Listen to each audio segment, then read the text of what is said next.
Hello everyone! Welcome to my YouTube channel, Edelberta. Please click the subscribe button for more videos. Thank you!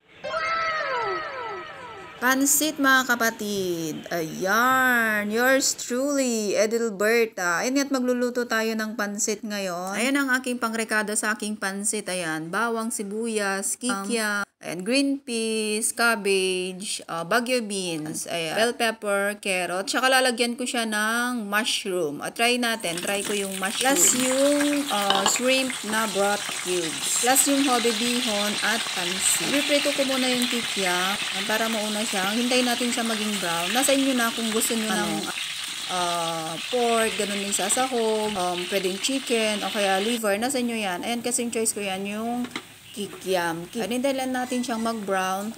Saka natin siya hahanguin. Then susunod natin yung mga gulay-gulay pang sahog sa pansit. Madali lang din kasi lutuin yung kikiam. Ayan. Dapat tsaka yung yung apoy is dapat sa medium lang. Para hindi siya matutong. Yung tama lang ba yung luto? Ganon. Ayan nga. Yung hinahango ko na siya. And then nga yung paghahanguan ko dyan ng kikiam, yun na rin yung gagamitin kong panggisa ng mga recados. Ayan yung mga bawang, ganon, sibuyas. Diba tipid ng tipid tayo sa mantika. Ayun pala pagka nagluluto ako, nagigisa ako, is inuuna ko yung bawang. Kasi nga yung sabi nila, diba? Pag inuuna mo yung bawang kasi, mabango siya. O, totoo naman yun, diba? Mabango talaga yung bawang. Tapos saka ko isusunod yung sibuyas. Kapag okay na yung sibuyas siya kabawang, medyo brown na siya, ayan, nilagay ko na yung carrots. Yan, inuna ko yung carrot kasi mas matigas siya compare dun sa ibang mga gulay-gulay. Hintay na ng konti, ayan, halo-halo.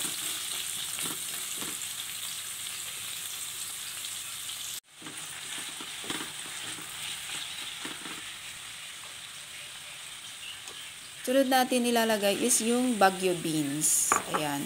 Yung bagyo beans na yan, medyo matagal din kasi maluto ng konti to. Ayan, hintayin lang din natin siyang maluto.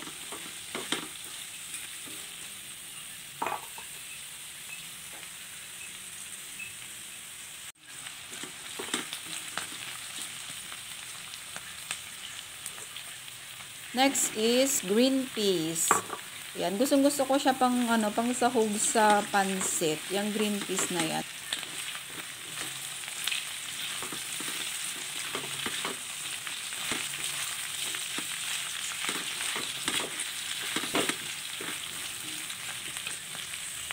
Next natin yung bell pepper. Yung bell pepper, konti lang yung nilagay ko kasi mabango siya pagka hinahalo sa mga gulay-gulay tsaka mga pansit, ganun.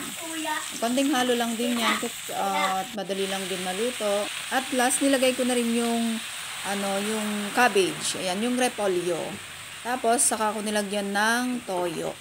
Ayan, pag sa mga gulay-gulay na ganyan yung pangsahog ng pansit is hindi ako naglalagay ng asin. Ang nilalagay ko lang is yung betchin, toyo, ganun. Yun lang yung nilalagay ko na pampalasa.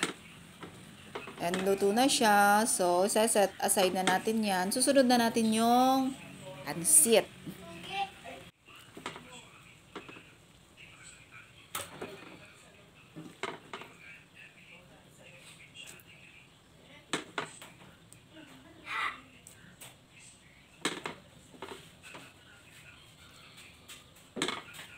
Yung pinaglutuan ko nga ng gulay na yan mga kapatid is yan na rin yung ginamit kong panggisa dun sa mushroom. And first time ko kasi maghalo ng maglagay ng toppings na mushroom sa pansit. Try lang natin kung okay siya. Kasi mukhang naman yung mushroom. Ayan, experiment ba? Ayan, ginisa ko lang siya. Tapos saka ko siya hahanguin.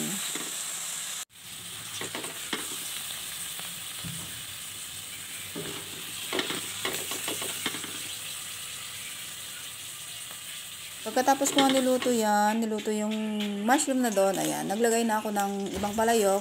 Tapos ako nilagay yung shrimp broth cubes. Hindi ko na ginisa yung hindi na ako naglagay dyan ng sibuyas tsaka bawang. Kasi nga yung lulutuin na is last, yung pansit tsaka bihon.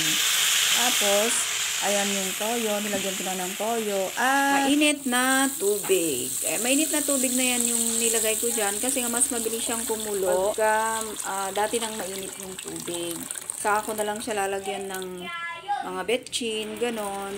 At take note, hindi ako naglalagay ng asin kapag nagluluto ako ng pansit. Kasi nga, yung soy na ginamit ko dyan is maalat na siya. Saka ko na lang lalagyan ng pampalasa, yung betchin, gano'n. Tsaka hindi rin ako naglalagay ng magic sarap pala. Betchin lang. Yan, yung nilalagay ko. Saka ko nilagay yung bihon. Inuna ko yung bihon kasi mas matigas siya. Tapos, susunod natin yung pansit. Ayan, pagka okay na siya, kumukulo na siya, ayan, saka natin siya hahaluin. Madali lang din maluto yung pansit tsaka bihon, kaya konting tiyaga lang sa paghalo para hindi siya magkukumpol-kumpol yung sa ilalim.